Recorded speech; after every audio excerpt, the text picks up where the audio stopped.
Absolutely. You shared your doubts. I'm glad I was able to, sir. JSW Energy. ఇది వాళ్ళ tweet sir, ఇది మనది కాదు, పత్రికలు కాదు, ఇంకేవాళ్ళు కాదు. జిందాల్ స్టీల్ వాళ్ళు చేసిన ట్వీట్ ఇది. సజ్జన్ జిందాల్ గారి కంపెనీ ఇది.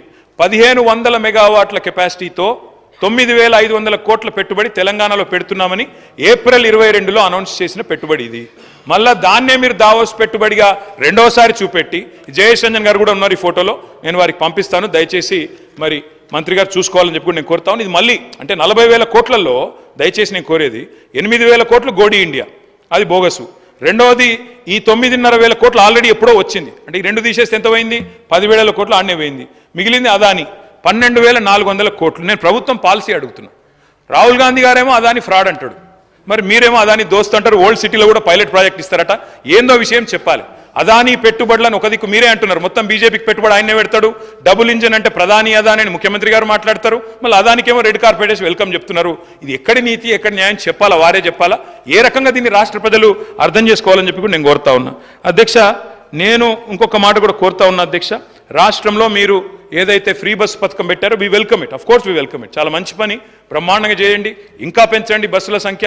తప్పకుండా మహిళలు తిరగాల చక్కగా. అందులో ఇంకా బస్సుల సంఖ్య పెంచినట్టయితే కొట్లాటలు కూడా కావు. కానీ ఆటో డ్రైవర్లు 59 మంది ఆత్మహత్య చేసుకున్నారు. వాళ్ళ పేర్లు వివరాలతో సహా మీకు నేను లిస్టు పంపుతా ఉన్నా. ఈ ఆటో డ్రైవర్లకు మీరు మాట ఇచ్చారు, మీరు ఆటో డ్రైవర్లకు ఒక బోర్డు పెడతామని, నెలకు 1000 రూపాయలు పెడతామని మీరు మాట ఇచ్చారు. దయచేసి ఆర్టీసీ బస్సుల మహిళలకు సంబంధించి సార్ మీ ద్వారా ఆర్టీసీ బస్సులో మహిళల ప్రయాణానికి సంబంధించి వాళ్ళ పార్టీ పక్షాన నేను లేకపోతే మీ ద్వారా విచారణకు పోలీసు అధికారులను ఆదేశించండి. కొన్ని వీడియోలను ఆ బస్సులో దాదాపు 70 కోట్ల మంది మహిళలు ప్రయాణం చేశారు అధ్యక్ష. కొంత మహిళలు బస్సులు అటుగానే ఎల్లిపాయలు తీసుకొని పోతుర్రని, లేకపోతే అటు బ్రష్ చేసుకొని పోతున్నారు, పని లేక ఊరికేనే అటుగానే తిరుగుతారనే వీడియోలు వాళ్ళ పార్టీ లేదా వాళ్ళకు సంబంధించిన సోషల్ మీడియా ద్వారా వస్తాయి. వాటి మీద నేను విచారణ చేయమంటున్నా. నాకు ఇప్పుడు హుజురాబాద్ నుంచి హుస్నాబాద్ జమ్మిగుట్ట పోతుంటే బస్సులు అటుగానే ఎల్లిపాయలు తీసుకుంటారు పోతున్నాను వీడియోలో. నేను ఎవరు చేసినా వాళ్ళు చేయకపోతే ఊరికే దొంగ అంటే మీరెందుకు భుజాలు జరుపుకుంటా ఉన్నారు? నేను రవాణా శాఖ మంత్రిగా మా ప్రభుత్వము డిసెంబర్ 9 నుంచి ప్రవేశపెట్టిన మహిళల ఉచిత బస్సుకు సంబంధించి మొదటి నుంచి కూడా కండ్ల మంట జరుగుతూ ఉంది. స్కీమ్ సక్సెస్ అయిందని ఆటోల కార్మికుల పేరు మీద ఒక మాట తీస్తూ ఉన్నారు. మీకు బస్సుల్లో మహిళలు ప్రయాణం చేయడం ఇష్టమా లేదా? వాళ్ళను అవమానపరిచినట్టుగా నేను ఇప్పటికి 70 కోట్ల మంది మహిళలు ప్రయాణం చేశారు. దాని మీద సోషల్ మీడియాలో మీరు వీడియోలో నేను మీకు అన్నిటికీ సబ్మిట్ చేస్తా. సభాపతిగా నేను మిమ్మల్ని విజ్ఞప్తి చేస్తా ఉన్నా అధ్యక్ష. మా ప్రభుత్వంలో నేను మా గౌరవ మంత్రులందరూ కూడా ఆ విషయం తెలుసు. నేను అధికారులను కూడా ఈ వేదిక ద్వారా కోరుతా ఉన్నా, ఎవరెవరైతే మహిళలను అవమానపరిచే విధంగా సామూహికంగా బస్ ప్రయాణం చేసిన 70 కోట్ల మంది ఇది ఏం పనిలేక ఎల్లిపాయలు తీసుకోవడానికో బ్రష్ చేసుకోవడానికో వాటికి ఎడిపోతున్నా అంటే అట్లా ప్రయాణం చేస్తున్నా అనే విధంగా అవహేళన వీడియోల మీద చర్యలు తీసుకోవాలి. అదేవిధంగా మళ్ళీ టీఆర్ఎస్ పార్టీ స్టాండ్ అడుగుతున్న ఆటో కార్మికులకు సంబంధించి సూచన చేయండి. దానికి దీన్ని లెంక చేయకండి. మీరు మెట్రో తెచ్చినామన్నప్పుడు మేమందరం మెట్రోలో 5 లక్షల మంది ప్రయాణికులు అయిపోయి దాని ఇంపాక్ట్ ఆటోల మీద లేదా? ఊబరు ఓలా నచ్చినవి లేదా?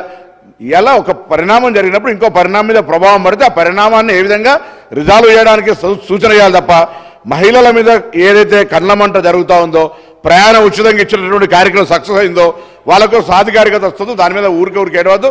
నేను దయచేసి మీ ద్వారా ఒకటే కోరుతా ఉన్నా, వాళ్ళ మీద వచ్చిన అవహేళన వీడియోలు ఎవరు సృష్టిస్తే వాళ్ళు నిజంగా ప్రయాణం చేసే వాళ్ళు అటువంటి వీడియోలు తీసి పెడితే పర్లే, కావలసుకొని అటువంటి షూటింగ్ చేయించి పెట్టిన వాళ్ళ మీద చర్య తీసుకునే విధంగా గౌరవ సభాపతికి ఆదేశించమని ఈ సందర్భంగా విజ్ఞప్తి చేస్తున్నాను. Yes sir, conclude.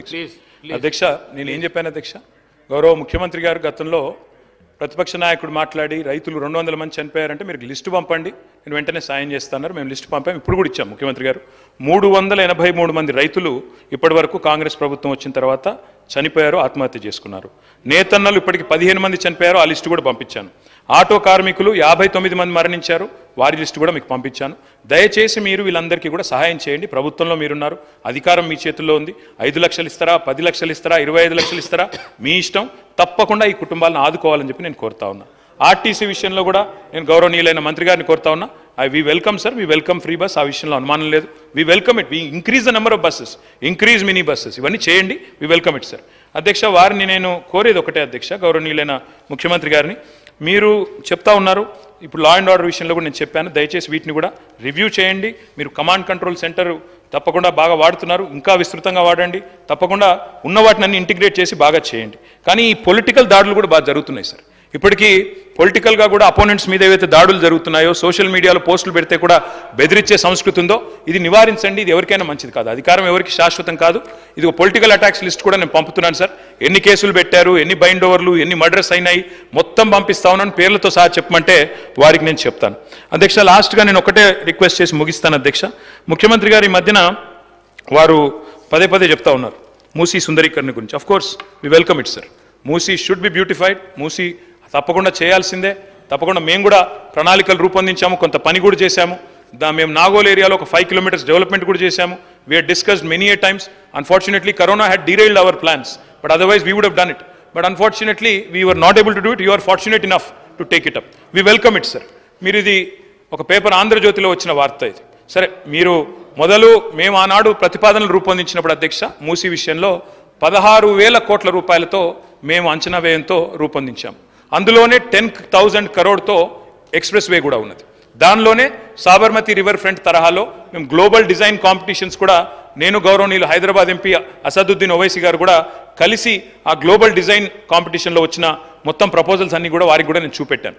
మొత్తంగా మా ప్రపోజల్ మొత్తం ఆనాడున్న ప్రభుత్వంలో 16,000 కోట్లతో మేము రూపొందించాం.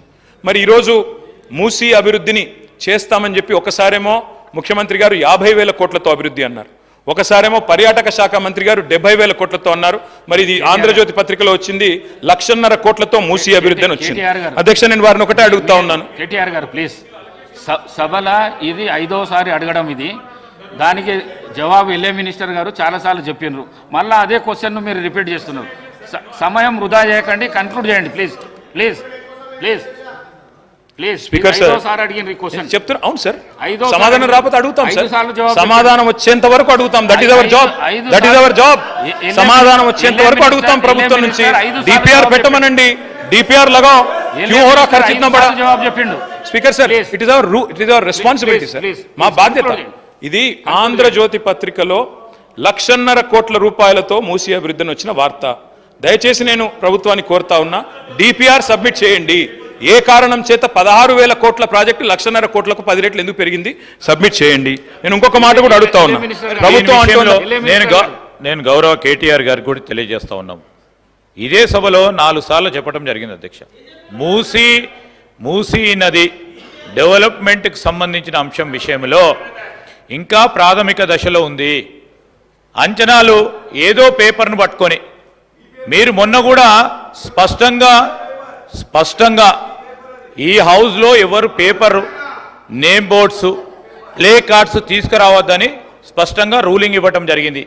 అయినా ప్రతి సందర్భంలో పేపర్లను ఆధారంగా చేసుకొని, వారి సొంత పేపర్లను కూడా ఆధారంగా చేసుకొని అప్పుడప్పుడు మాట్లాడుతూ ఉన్నారు. సరే, మాట్లాడమనండి.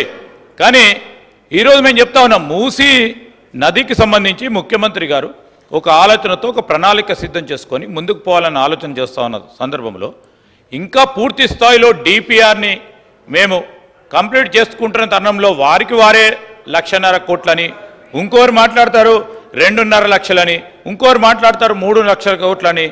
వారికి వారే ఎందుకు అంచనాలు పెడతా ఉన్నారు అధ్యక్ష? ఈరోజు మేము చెప్తా ఉన్నాం, మా కమిట్మెంట్ కూడా బడ్జెట్ పరంగా కూడా పెట్టిన ప్రస్తావన 1,500 కోట్ల రూపాయలకు సంబంధించి ఒక డిపిఆర్ని ప్రిపేర్ చేసుకొని, మాస్టర్ ప్లాన్ని ప్రిపేర్ చేసుకొని, ఇంటర్నేషనల్ కన్సల్టెంట్స్ను మేము ఎంపిక చేసుకొని ముందుకు వెళ్ళే ప్రయత్నంలో ఉన్నాము. మీకు సందేహాలు వద్దు, ఏదేమైనా కానీ ట్రాన్స్పరెంట్గా మూసీ రివర్ డెవలప్మెంట్ అథారిటీని, దానికి సంబంధించిన అభివృద్ధిని, దాన్ని ఒక ఎకనామిక్ గ్రోత్ ఇంజన్ చేసే అంశం విషయంలో దానిపైన కూడా మరొకసారి ప్రత్యేకమైన ప్రస్తావన తీసుకొస్తాం. మీ మంచి సలహాలు ఇవ్వండి, సూచనలు ఇవ్వండి. అనుమానాలు పెట్టుకోవద్దు, అనుమానాలను క్రియేట్ చేయడానికి ప్రయత్నం చేయొద్దు.